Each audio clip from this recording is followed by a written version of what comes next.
این جهان تنگ بنا شده، این ارواح مقروق مردگان رها شده. با گوشه چشم نگامون میکردن آجرا، تو استخون بیجون خونه های فرق. وقتی که باد جدایی آواز شد، آخرین استکات به دست ما ساز شد. من از پشت کشیده شدم توی طوفان، من پنجه ها مشت تو پنجه هات باز شد.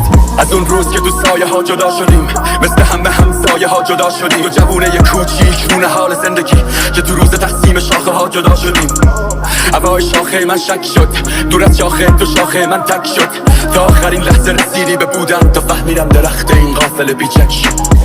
دنبال تاریخ بگردی تو دست و پای زخمی آهنگای ما، دنبال تاریخ بگردی شعرهای واقعی باورای ما.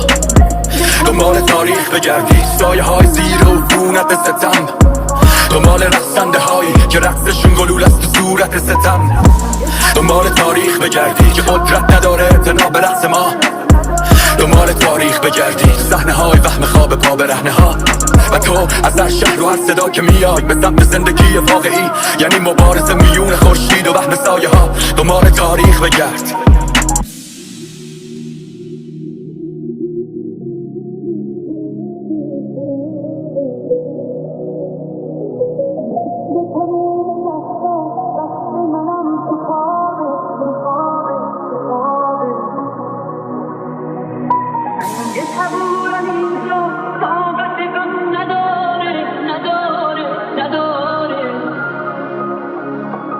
طاقت این که پیشش گریه کنم نداره.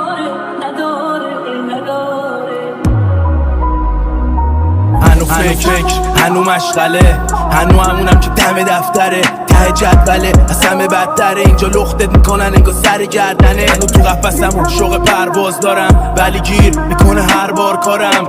هنو قفل این 4 دیواریم دیگه کم کم داره میره پرواز یادم.